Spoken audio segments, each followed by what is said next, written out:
হরে কৃষ্ণ। আজ আমি আপনাদেরকে করে দেখাবো খুব সুস্বাদু ভাইরাল একটি রেসিপি। খুব জনপ্রিয় হচ্ছে রেসিপিটি, সেটা হচ্ছে কচুর মহারানী।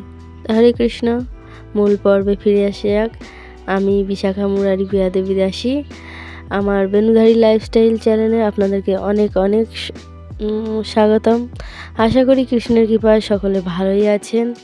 তো আজকে আমি যে রেসিপিটা বানাচ্ছি ওটা হচ্ছে শোলা কচুর মহারানী।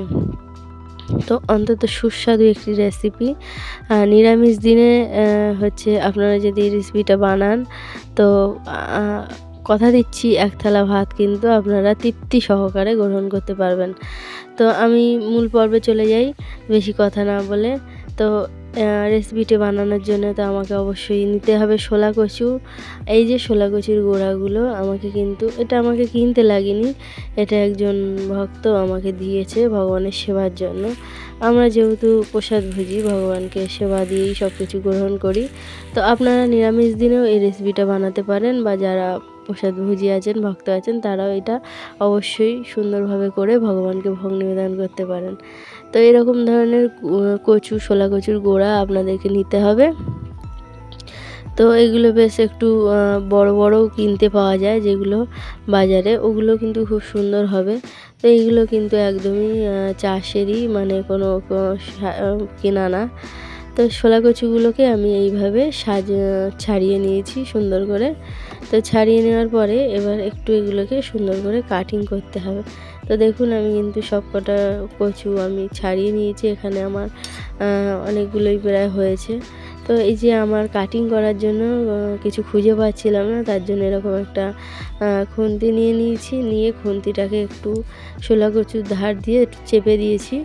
দিয়ে একটা ছুরি দিয়ে শোলা কচুটাকে চেপে চেপে ঝিরিঝিরি করে বানাতে হবে। কিন্তু এটা কিন্তু আস্তই থেকে যাবে, ওই যে সাপোর্টটা দিয়ে রেখেছি তার জন্য কিন্তু এটা আস্তই থেকে যাবে। তো দেখুন আমি কিভাবে বানাচ্ছি, একটু ধৈর্য সহকারে দেখলেই আপনারা বুঝতে পারবেন। তো এইভাবেই আপনারা কচুগুলো সুন্দর করে কাটিং করে নেবেন। যত সুন্দর করে কাটিং করতে পারবেন তত কিন্তু এটা স্প্রিং টাইপের হয়ে যাবে। রান্নার সময় যখন আপনারা ভাজবেন কচুটাকে, তখন কিন্তু সুন্দর স্প্রিং টাইপের হয়ে যাবে। তো লক্ষ্য করে দেখতে পারবেন আমি কিন্তু ওই খুন্তিটা দিয়ে চেপে রেখে দিয়েছি একদিকে, আর একদিক থেকে আমি কচুটাকে কিন্তু ঝিরিঝিরি করে বানিয়ে নিচ্ছি। তো এখানে কিন্তু আমি কচুটাকে বানিয়ে নিয়েছি সুন্দর করে। তো দেখুন কচুটাকে আমার কিন্তু পুরো স্প্রিং টাইপের হয়েছে। এবার একটা মিক্সিং বলে জল নিয়ে নিয়েছি, একটু লবণ দিয়ে দিয়েছি, আর সাথে গরম জল দিয়ে কচুটাকে আমি ভিজিয়ে রাখবো আধ ঘন্টা মতন। আধ ঘন্টা ভেজালেই হবে। তো কচুটাকে কোনোভাবেই সিদ্ধ করা যাবে না, ভিজিয়ে রাখতে হবে। তো এবার দেখে নেওয়া যাক কী কী লাগবে আমার উপকরণ। তো এই যে আমি কিন্তু সব কিছু সাজিয়ে নিয়েছি। তো এখানে কি কি আছে আপনাদেরকে বলে দেই। তো এখানে আমি সব রকমের গুঁড়ো মশলাটা আপনাকে নিয়ে নিতে হবে। এখানে লবণ, চিনি, গরম মশলা গুঁড়ো, হলুদ গুঁড়ো, জিরে গুঁড়ো, ধনে গুঁড়ো, কাশ্মীরি লঙ্কার গুঁড়ো আর লাল লঙ্কা গুঁড়ো।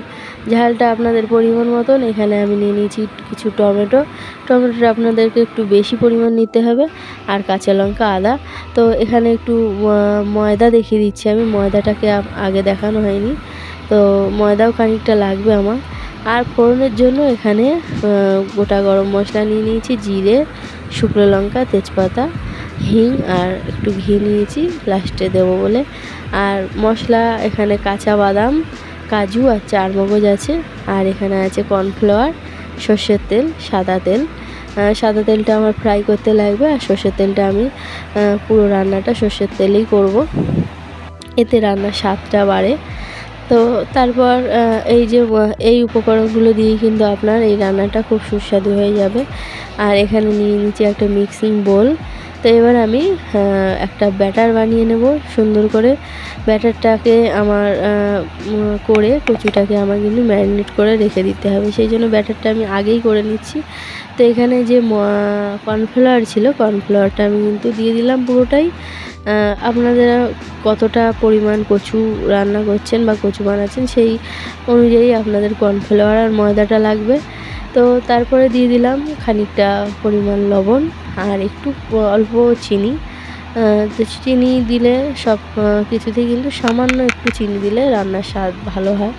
তো এখানে দিয়ে দিলাম সানরাইজ গরম মশলা গুঁড়ো, এখানে দিয়ে দিলাম লঙ্কা গুঁড়ো, একটু কালারের জন্য দিয়ে দিলাম কাশ্মীরি লঙ্কার গুঁড়ো, যাতে পকোড়াগুলো দেখতে অনেক সুন্দর লাগে।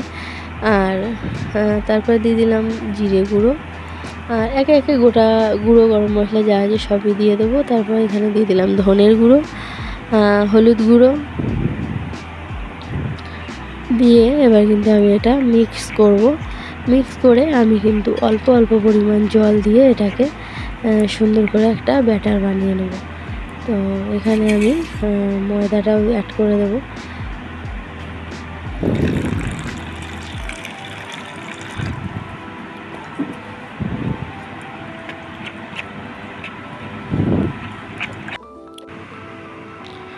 আমার মনে হয়েছে এই মিশ্রণে আমার আর একটু কর্নফ্লাওয়ার আর ময়দা লাগবে, সেই জন্য আমি আর একটু কর্নফ্লাওয়ার আর ময়দা দিয়ে দিচ্ছি।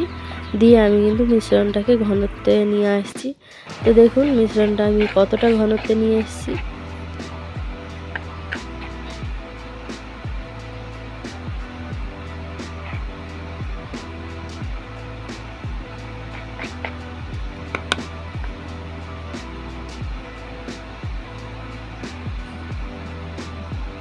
তো আপনারা লক্ষ্য করে দেখতে পাবেন এই চামচটা যে একটা লেয়ার পড়েছে, সেই লেয়ার পর্যন্ত কিন্তু আমি ঘনত্ব ব্যাটারটা বানিয়েছি।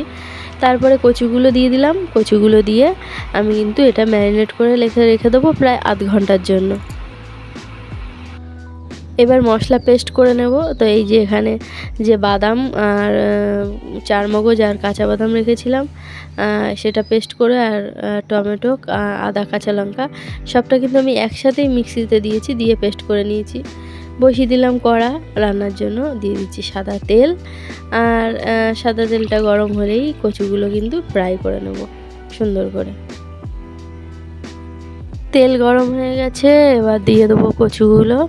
এই যে কচুগুলো কিন্তু ম্যারিনেট করে রেখেছিলাম আধ ঘন্টা।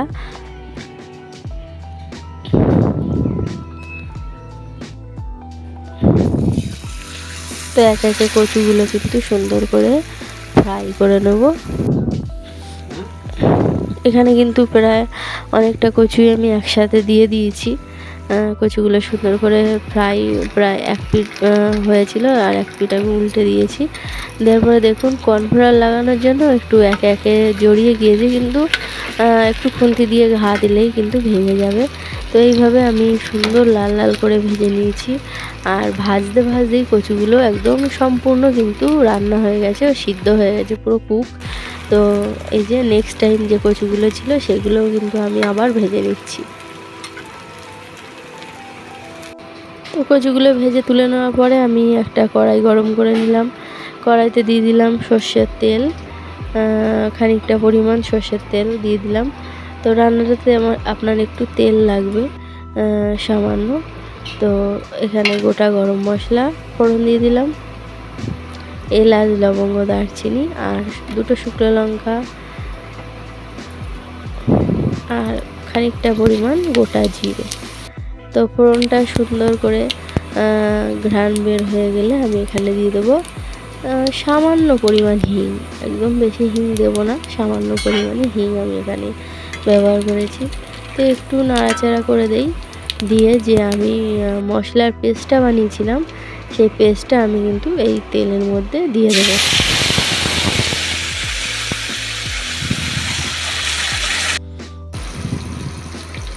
তো মিক্সিটা ধুয়ে একটু জলও দিয়ে দিলাম, দিয়ে এবার নাড়াচাড়ার পালা।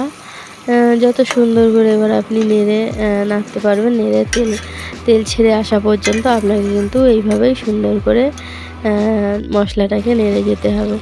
তারপরে হালকা একটু তেল ছেড়ে এসছে, এখানে আমি দিয়ে দেবো একে একে যত গুঁড়ো মশলাগুলো ছিল, যেগুলো আপনাদেরকে দেখিয়েছি সব গুঁড়ো মশলাই কিন্তু এখানে দিয়ে দিচ্ছি। তাও আমি একবার রিপিট করে দিচ্ছি, সামান্য একটু চিনি, নুন, হলুদ গুঁড়ো, ধনে গুঁড়ো, জিরে গুঁড়ো, কাশ্মীরি লঙ্কা গুঁড়ো, একটু ঝালের জন্য লঙ্কা গুঁড়ো। তো সব কিছু দিয়ে আমি কিন্তু সুন্দর করে এবার মশলাটা নেড়ে নেব।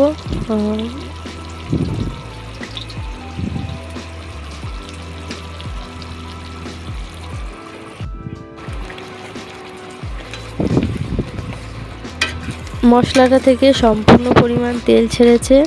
এখন আমি দিয়ে দেবো ভেজে রাখা কচু দিয়ে 2-3 মিনিট একটু নাড়াচাড়া করে নেব। নিয়ে এখানে দিয়ে দেবো বেশ খানিকটা পরিমাণ গরম জল। একটু কচুটা ফুটবে, কারণ এটা কর্নফ্লাওয়ারের ব্যাটার আছে। যতটা সুন্দর করে তরকারিটা ফুটবে তত কর্নফ্লাওয়ারটা কিন্তু কচুর গা থেকে একটু ছেড়ে ছেড়ে যাবে। তো অবশ্যই গরম জল ব্যবহার করবেন, এতে রান্নার স্বাদ কিন্তু আরও সুন্দর হয়। আর জলটা একটু কম পরিমাণে ব্যবহার করবেন, রসাটা যত গায়ে গায়ে করবেন, গামাখা করবেন, তত কিন্তু সুন্দর হবে। আমি কিন্তু এখানে বেশি পরিমাণ জল দেইনি, অল্পই একটু জল দিয়েছি। তারপরে 2-3 মিনিট ফুটিয়ে নেব। নিয়ে আমি এখানে দিয়ে দেব একটু ঘি আর গরম মশলা। ঘি গরম মশলা ছাড়া কিন্তু রান্নাটা একেবারেই অসম্পূর্ণ থাকবে। তো এই যে আমার কিন্তু রসার ঘনত্ব। তো এই ছিল আমার ফাইনাল শোলা কচুর মহারানি রেসিপি। কেমন লাগলো রেসিপিটা অবশ্যই কমেন্টে জানাবেন, আর বানিয়ে তো অবশ্যই খাবেনই। আর ভালো লাগলে চ্যানেলটিকে সাবস্ক্রাইব করে পাশে থাকবেন।